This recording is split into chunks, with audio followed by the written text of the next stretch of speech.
Second episode of the pod.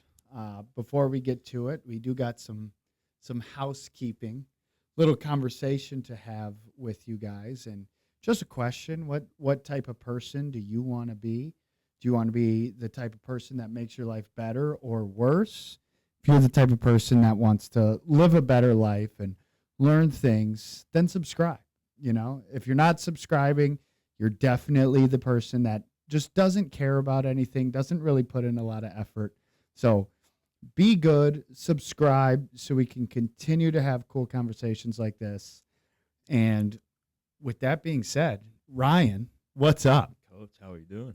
I'm doing great. So, for those of you those people that don't know you, never heard of you, introduce yourself, give us a little background about you.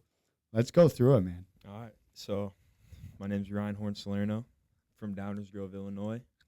Went to high school at Downers Grove South. Lived here my whole life, pretty much. Grew up playing all type of sports. Football, basketball, baseball, doing everything basically, playing outside all the time. And kind of just gravitated towards football growing up, and then blessed enough to play college football right now. And so when did football first become like your thing? So I grew up in like a hockey fan household. We were big hockey fans. My dad owned a sports bar, hockey sports bar. Then for some reason I just kind of gravitated towards football from a super young age. I was one of those kids who knew every player on every team in the NFL. Did you have a bunch of little football cards? Do you have your collection still? Oh, absolutely. Well, hold on. What's the best card you have in your collection? I have a RG3 signed auto patch card. Okay. From his rookie year. Okay, that's sweet. My prized possession. Okay. So I got it. Yeah, I love that card. Love growing up, studying football basically, and then about fourth grade, my mom finally let me play. Flag or tackle? Tackle. Okay. Played tackle fourth and fifth grade. I can just imagine little Ryan running around, helmet bigger than his body. I was one of those kids who was playing on the. I was an older lighter, they called it. So I was a smaller kid playing on the younger team. So the kids who were a year younger than me, and played fourth and fifth grade. Then ended up, or fourth, fifth, sixth grade, ended up moving to Plainfield, quit playing football for 2 years, and then once we moved back here to Downers Grove, that's when I started playing high school football again, and then So you were an older lighter. Yeah. You moved, took 2 years off. Were you always good at football? No, I was not always good at football. I always loved playing quarterback, so I played quarterback. All of youth football, and then my freshman year as well. Freshman year, I was actually the third string quarterback on my B team. I'm the third string quarterback. Hey, shout out the B team. Shout out the B team. B team, man, that's where the best players come from. And then, my sophomore year, that's when COVID happened, and realized I can't play quarterback anymore. Had to go play receiver.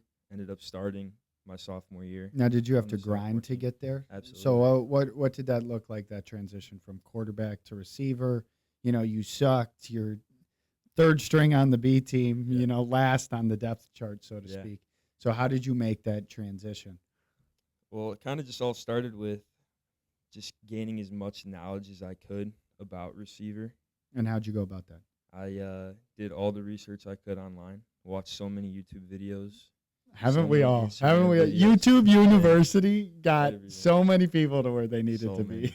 I was watching a lot of just as much highlights and film as I possibly could. I was watching guys from my varsity team that year, just seeing how they did things, how they were getting open, and how they were catching the ball and all these things. And I was a decent athlete, so I knew I could do it, but I just had to learn the little nuances of playing receiver. And what was the go-to YouTube channel? I just got to know.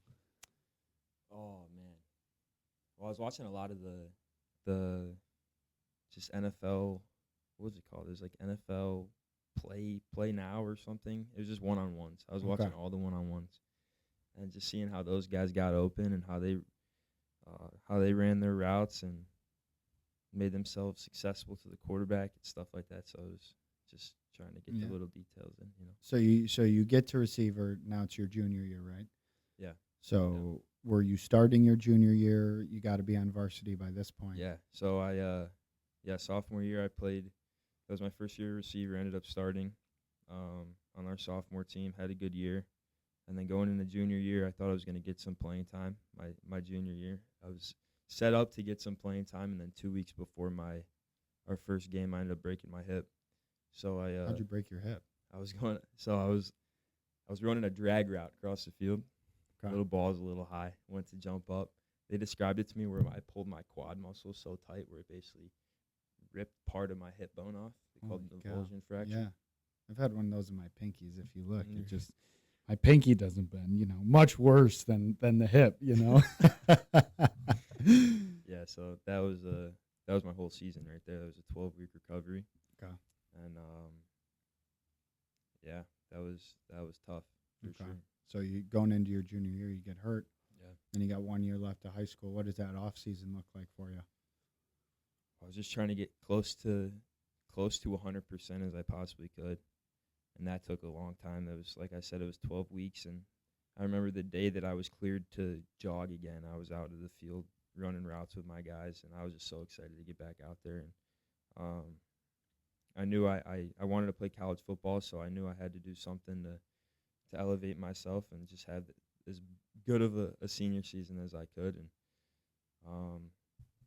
yeah, it was tough. It was definitely tough, but I was in the weight room as much as I could and ended up gaining like 20 pounds that year. Hell yeah. Which was still how many like rotisserie chickens did you eat? Oh, man. And, and then ended up having a decent senior year. Didn't really get many looks, but ended up playing junior college and where I'm at now. So yeah. Where you at right now? I'm at College of DuPage. Going on to your second year. Quick little side note here. Yeah. College of DuPage. How many national championships have you guys? 5 in a row. 5 in a row. That is a college football record right there. Yep. So you hear he's at a junior college, but his junior college has tied the most consecutive national championships in a row. Yeah. So he's not just at your small podunk town Juco. Like, they got some dudes. Oh, yeah. They got some dudes, and one of them is sitting right in front of me right now. Well, so Juco now. You go into Juco. What is something that most people don't understand or have a false reality about going into a junior college? Because I'm sure there was a wake-up call for you. For sure, yeah. I grew up watching the show Last Chance U. I kind of thought that it was a very elite show, by the way. Absolutely, great show. And I kind of thought it was going to be everybody's a head case, and everybody is just going to be crazy and care only about themselves, and just trying to get themselves out of the position they're in. But it was a lot more of it is just team play. Coaches care about winning, and players care about winning, and it's less about just personal accolades and more about the team. Or at least that's where we're at, or where I'm at right now, and you could see it definitely paid off with. Yeah, as you can say, you you think that attributes to a lot of your guys' success over there? Absolutely. So, what about like the talent level? Like, you get to a junior college. Like, I remember when I was 18 years old. Like, there's such a write-off on D3, D2 sports if you're not D1, and especially junior college. No one wants to go to junior college. So, were you just astonished with the talent level of what was there when you got there? Yeah, absolutely. There's a lot of guys that just decisions in the past, or maybe grades, or not just getting the looks that they deserved. And there's a lot of guys that are super talented and definitely deserve to play at a higher level. So guys at every position. So you're saying in high school it's important to make good decisions and get good grades. Very important. Otherwise you're going to go to a junior college and just be astonished with how good everybody is. Yeah, just a tiny slip definitely could. Just if you think, my junior year, it's my junior year, grades don't really matter that much. They do. They definitely do. It could change your future. So just one little year means a lot for sure. Yeah. Yeah. So you get there, right? Obviously, there's a new fight for getting on the field, getting those opportunities to be recruited, Yeah. to go on to some of those bigger schools. Walk us through what your first season at COD looked like. Yeah, so I was a tryout guy. And I was basically like a walk on, and um, didn't get much opportunities in the spring ball, but then started working my way up and just try to work as hard as I possibly could and open up as many opportunities as I could for myself, and um, was able to get on the field.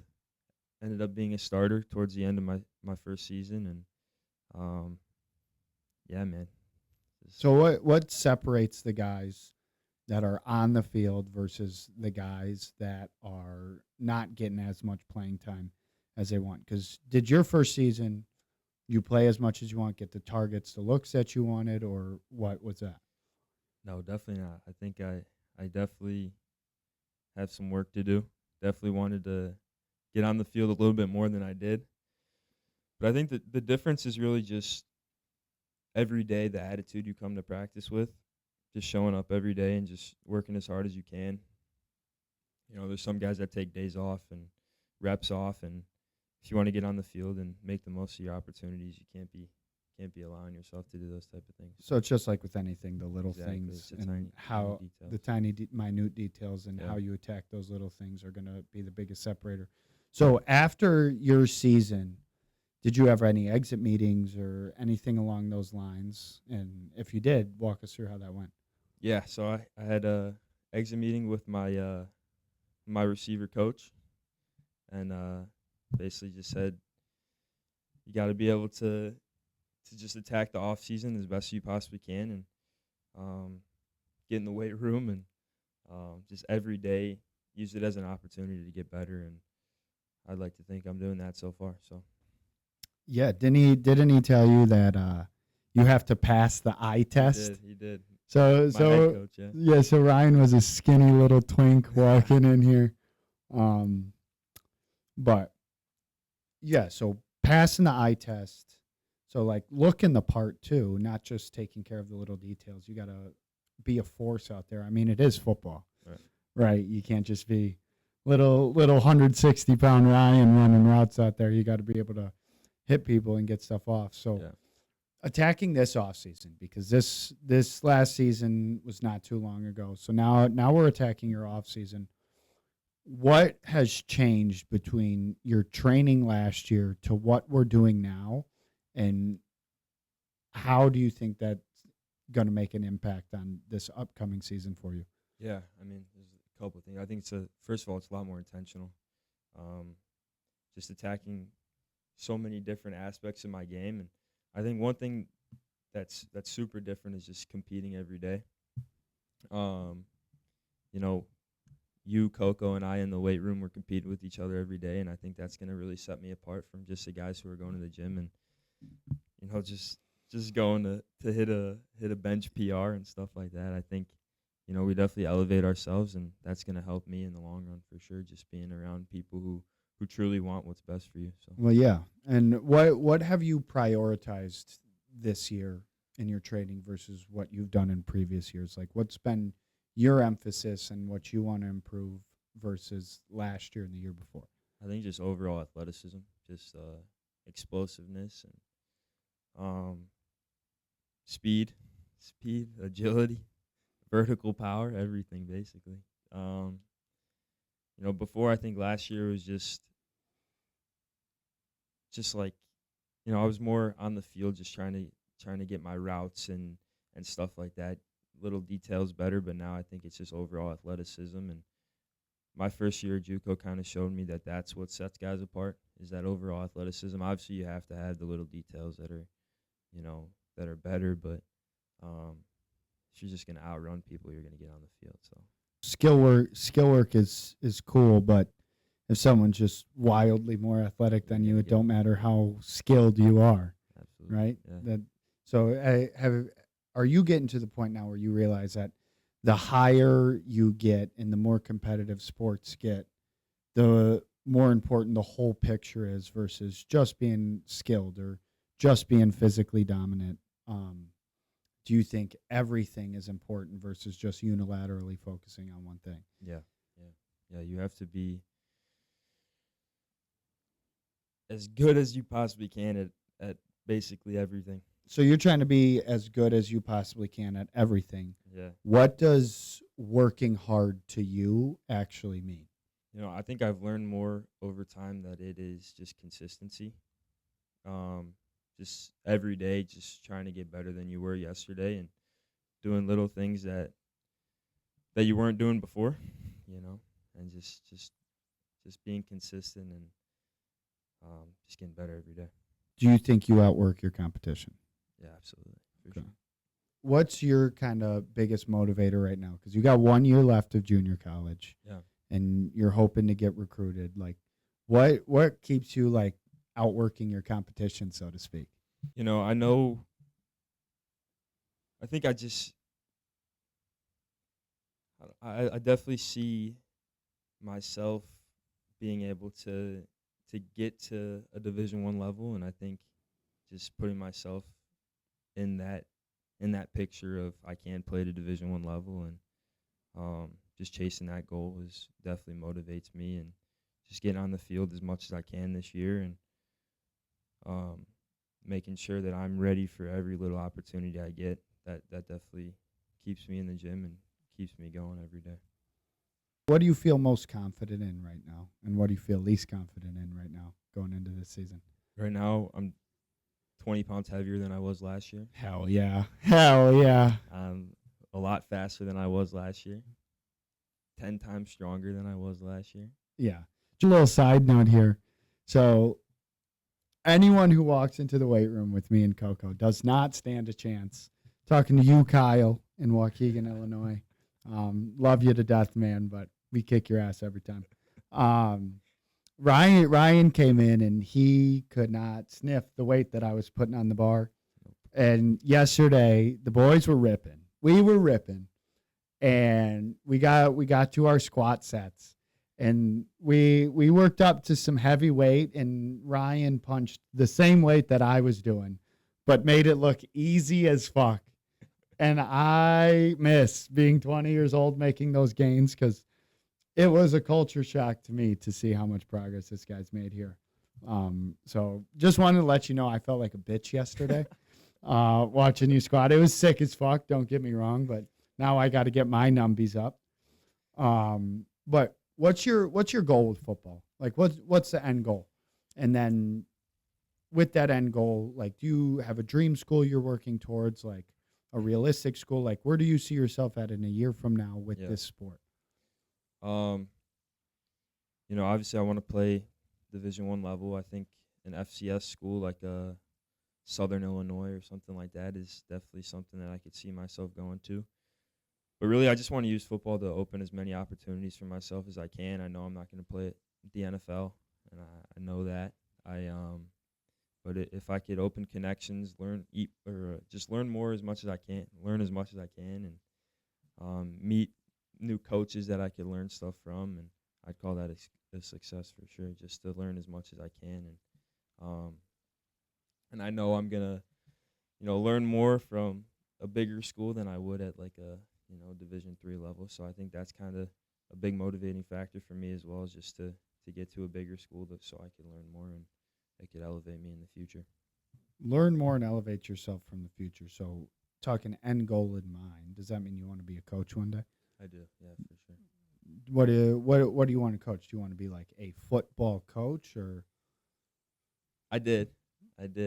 Not anymore. No, I think just overall athletic performance is something that I want to coach. So why did that change? So just seeing how these two guys I work with, how these two guys operate, and talking about Coco and Caleb and how they do things and how they have relationships with their athletes, and it's definitely something that has motivated me, and just how they've impacted people, and I think it's super cool and definitely something I want to get into and want to stay into for as long as I can. Yeah. When you're out there working with us, watching us work with other kids, do you see 12-year-old Ryan and a lot of these kids? And Yeah.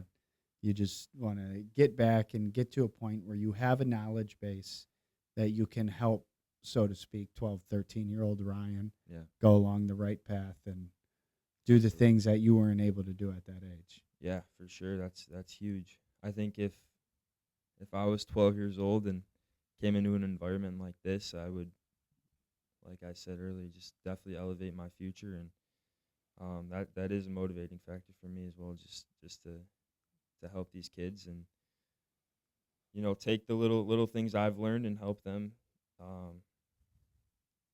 either make different decisions or the same decisions, just to help them get to where they want to be. Before you met me and Coco, first off, shout out Coco. He can jump through the roof, but he's still weak. Coco's weak. Weak. What did your training look like before you met us versus now? Like, walk us through a week of what your training looked like before, then walk us through a week of what it kind of looks like now. Yeah. Before was definitely very unintentional. Just everything I was just kind of going to the gym and just doing what I felt like doing that day. Just ripping. Just ripping, which is the biggest problem. You need to have a set program. You need to have something that you could follow on a weekly basis, and that's what we do now. And that's the biggest thing for me is, every workout we have, we are very intentional, high intent with everything we do, and very high intensity. And that's what you need, I think, for sure. Yeah. So do you think you're doing less exercises now or more exercises now? Less. Yeah. Right. So intention Yeah. with the small basic things Yeah. goes a long way. And how big of a role has nutrition played in it? Because Huge. that's a lot of conversations we've had, and where we have seen a lot of our success. Because even if you are training and just going in and ripping random things, as a younger guy, you're going to see crazy, crazy results, right? You're just going to adapt. But how big of a role in terms of passing the eye test or gaining speed, gaining strength, what has changed in your diet, so to speak? And tell us a little bit about that. Yeah, so when I first walked in here, I told Coach about the whole having to pass the eye test thing, and he gave me a set calorie count, and he's like, hit this calorie count, and I was eating about 6,000 calories. Fuck yeah. for Let about a it month. rip, baby. Well, walk us through a day of 6,000 Oh, calories, yeah. first off. Just so all of the younger ones that are looking to gain weight that tell me they eat enough, which I know you're not eating enough at home, walk us through that, and just what did a day look like for you? Yeah, so before my lift, I was pretty much having about half a carton of eggs, maybe 3 pieces of bread, about 2 cups of milk. That was a breakfast for me. Hell yeah. Hell yeah. Then afterwards, we'd have our protein that we would get at school after our lifts, and Was that just the mass gainer? yeah. Well, 2,400 calories. Yeah. So rip your mass gainer, kids. Yeah. And then before I'd come in here, I would get a burrito and a bowl from Chipotle. Usually. What? Tell us the Chipotle order. Go through the whole thing. All right. Let- So I'd get a burrito, just Double wrap? No, not double wrap. Yeah. We would get double rice, double chicken, black beans, cheese, sour cream, lettuce, and then go to the bowl, double rice,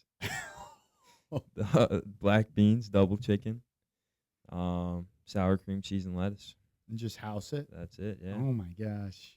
Yeah, man. And then afterwards, I'd come home after work and eat whatever I could find. Well, what basically. does whatever you could find look like? If I had a chicken breast in the fridge, I'd make that. If I had a steak, I'd make that. Sometimes it'd just be a big bowl of cereal. Let it rip. Pretty much Let it anything. rip. Little protein in the Yeah, cereal. yeah, absolutely. Anything I could find. Just rip 6,000. Yeah. Oh God, I want to go to Chipotle Yeah. right now. Sounds so damn good. We actually, had Chipotle last night. Me and Ryan had a little movie night. He had never seen the movie Limitless, so we sat in the office and watched Limitless and ripped some Chipotle. Um, I had to watch the calories a little bit, but we let it rip. So let's minus the fact that I'm just salivating for Chipotle at the current moment in time. What's something that you used to do religiously Mm-hmm. that now you think is a complete waste of time? Sports specific training. And you talk about in the weight room, Yes. something that doesn't exist. It doesn't exist. So why do we go to the weight room? Go to the weight room to become a better athlete. We do not go to the weight room to be a better receiver. I don't know. I think before I was, only trying to do exercises that I would need on the field or whatever. And like doing a lateral lunge because it would help me push off, my route laterally better, which is true. But now I think it's just trying to get my squat up just to be an overall better athlete, or jumping higher or running faster, and less just doing the things that why is this going to help me be a better receiver just instead of, Yeah, so building the qualities that you're not getting Right. from the football field. Exactly. It's almost like that's the whole reason that the weight room has become a thing. Exactly. Yeah. So focusing on less on sports specific and going to the weight room just to build overall general athleticism is kind of where your shift has occurred. Yeah. And do you think that has had a positive impact or a negative impact? Positive. Yeah. So what do you think in this last, so to speak, because you've kind of been a sponge these last few months, and on top of that, making some outlandish gains that I am frankly jealous of, because I do not get that anymore. Fuck the law of diminishing returns, because my returns on training are diminishing. Hurts my soul a little bit. But what do you think has made the biggest difference in your performance? Just focusing on the basics, really. Just not trying to do anything too fancy. Just like I said earlier, just getting my squat up and my bench up and sprinting and jumping, and not trying to get too fancy or too cute. I sense a common theme here that you keep coming back to, and it's very valuable and easily overlooked, but focusing on the basic things and doing them at the highest level that you possibly can, I think is best for all athletes, because there's a lot of people that say it.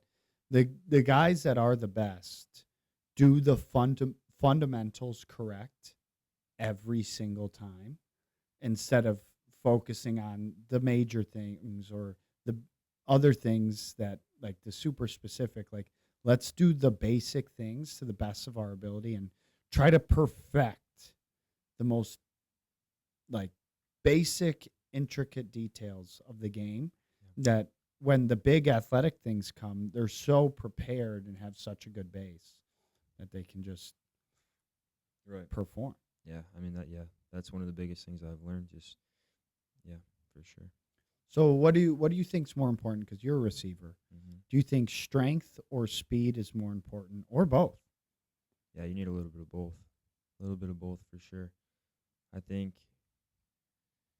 obviously to get open, it helps to have speed, but it also helps if you want to get in the run game a little bit and just be an overall good or just an overall good receiver. You got to be able to get in there and block, and that's where the strength comes in.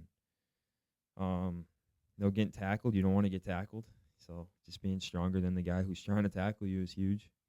So yeah, you definitely just need a little bit of both, or a lot of bit of both actually. So take 4 biscuits and rip it for a 10-piece chicken nugget. Yeah, absolutely. Yeah. This man, I log onto my phone one morning after their team lifts, and he had recorded something, and this little 178-pounder fucking took 4 wheels and punched that shit for 10.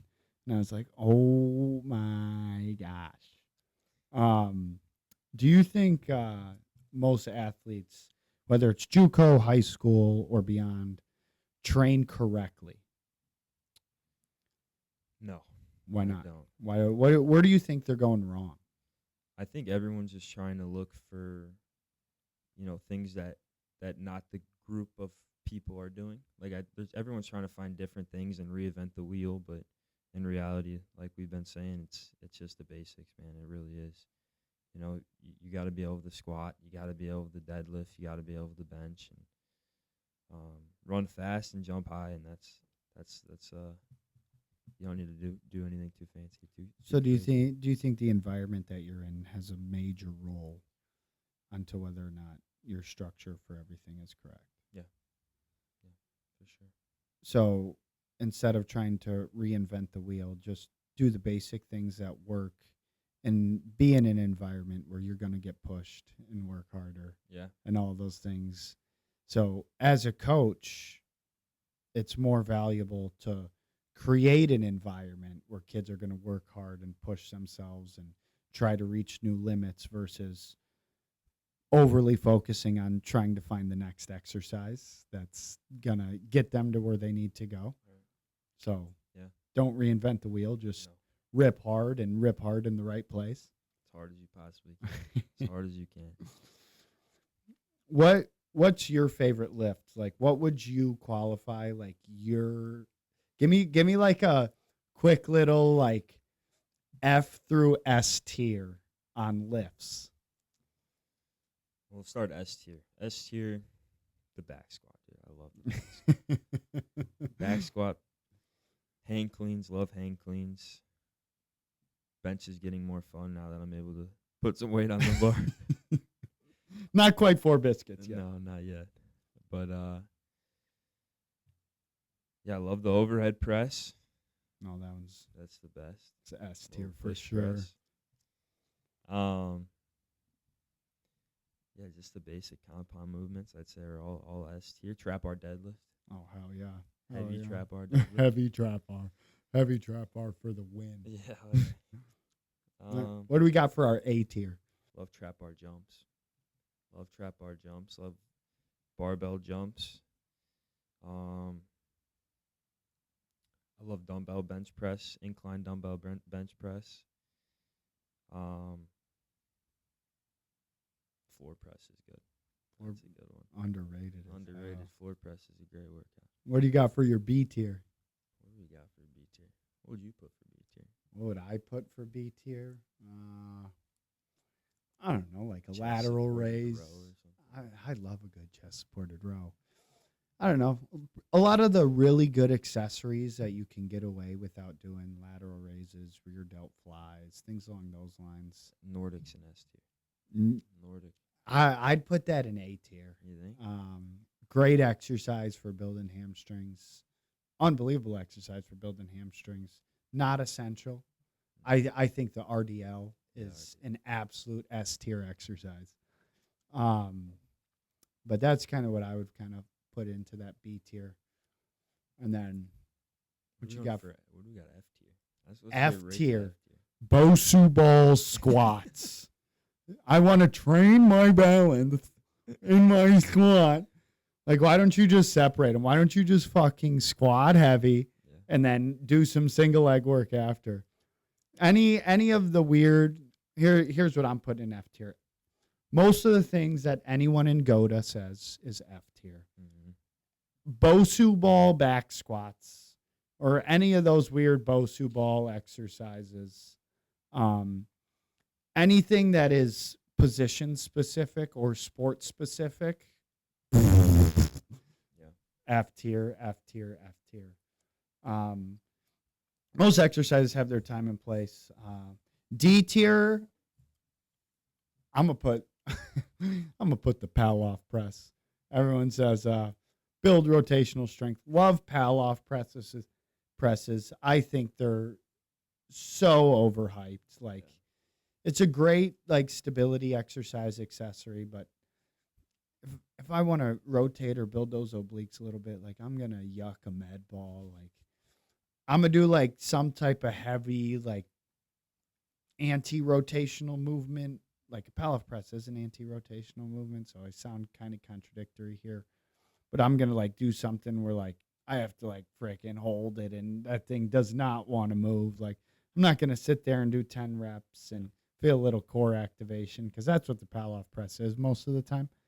Um, but yeah, what do you think's harder, lifting, sprinting, or conditioning?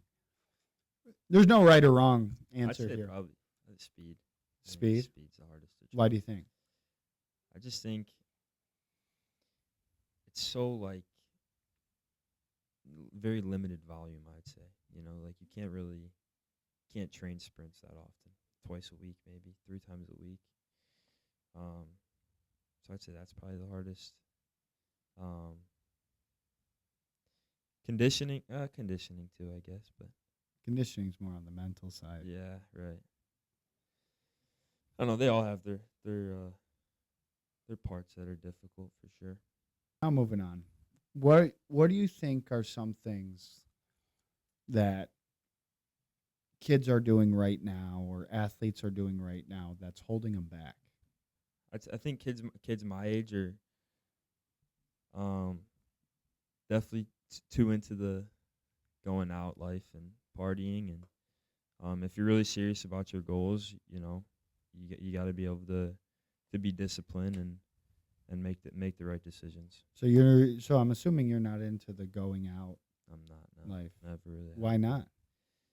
Um, I've seen firsthand what it can kind of do to you, and just not wanting that to become me, and just seeing what it could do, and wanting to do the complete opposite of that, and not letting it affect me, not letting it get to me the way it does some people I've seen. So You've seen it get to some people. So what's a good analogy for like that type of situation? Because you obviously got the reverse effect that some people. So how can you explain this in a way for everyone to understand? yeah, so this really smart guy told me this analogy yesterday.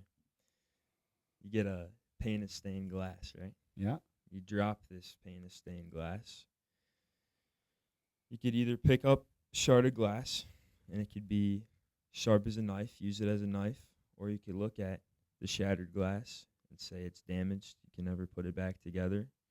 So basically, you're saying it could either be something who's completely broken or never be fixed again, or you could become a weapon. Um, smart guy's Caleb Badgley.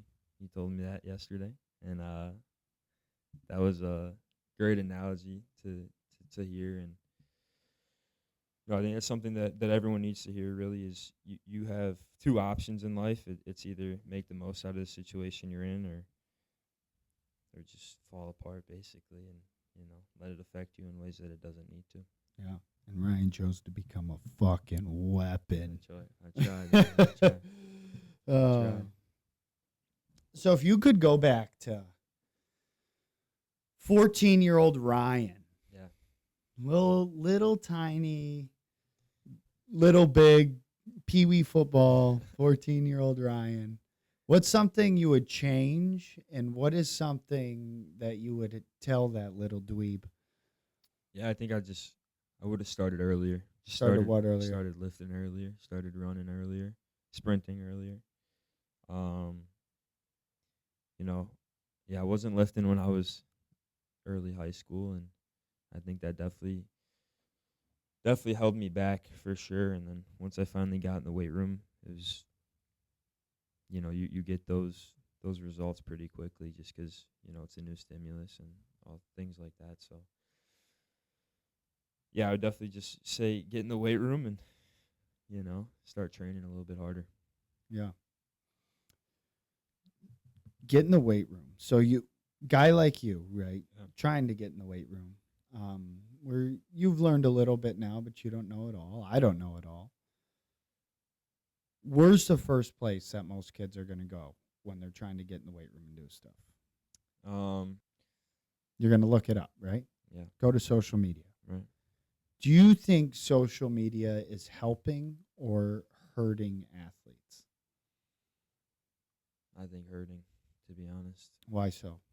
Well, I think it could be beneficial, but it also can hurt you because there's so many people who are saying like this is the right way to do things or this is the wrong way to do things, and I think it just gets in people's heads too much, and you got to find what works for you, and not just base your opinion off of somebody else's. And yeah.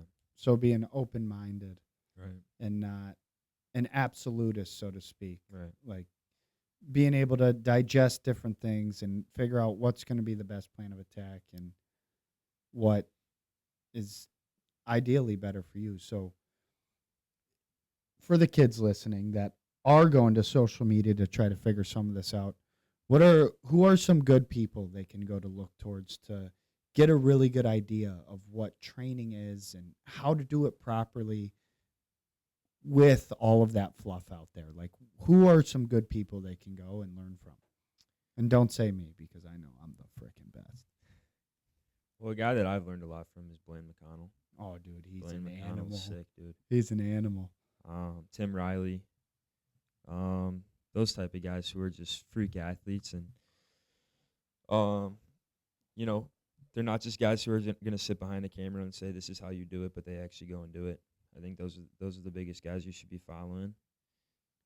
People who are going to show you how to do it the right way, and like I said, not just. So what are some complete common absolutes. themes you see for, say, Blaine or Tim Riley? What are some common things that these guys do and show that makes you so attracted to them and realize what they do works? They do the basics, man. They do the basics. They sprint, they jump, they lift heavy. They're not doing anything too fancy. Yeah, I think those are the biggest ones for sure. Like Blaine McConnell's gonna go and he's gonna run,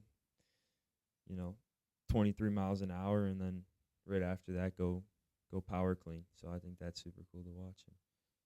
And, just doing the basic stuff and Doing it at a high level. at a super high level. Yeah.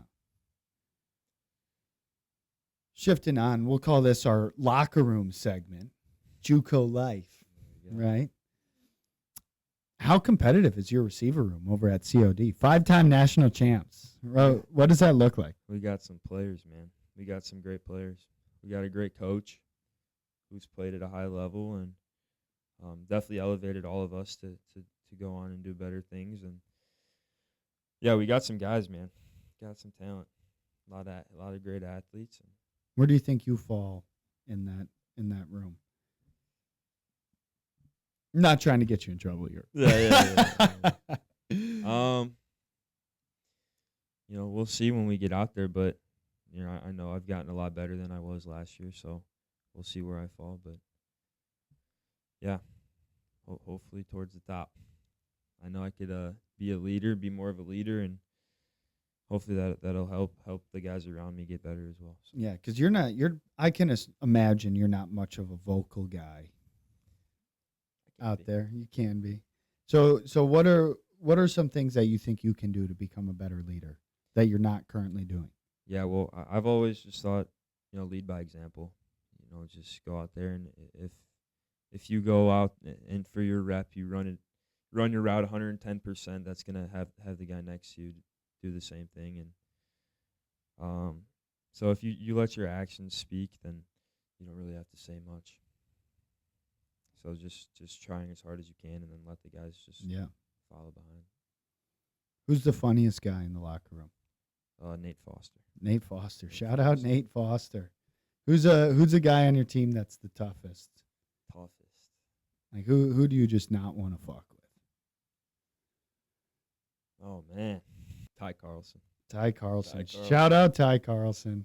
Frickin' animal. Don't mess with Ty Carlson if you ever run into him at a bar. Okay. Last couple questions here. We're going to kind of rapid fire, and I just want you to say the first thing that comes onto your mind. What's your least favorite drill? Red light, green light. What's your go-to game day hype song? Frank Sinatra, My Way. Frank Sinatra. Ever since I've been in high school, every game. Every game. I was expecting to hear like some Drake or Future. No. Frank Sinatra for Ryan Horn. You heard it here first. If you could describe yourself as a player in one word, what would you say? Reliable.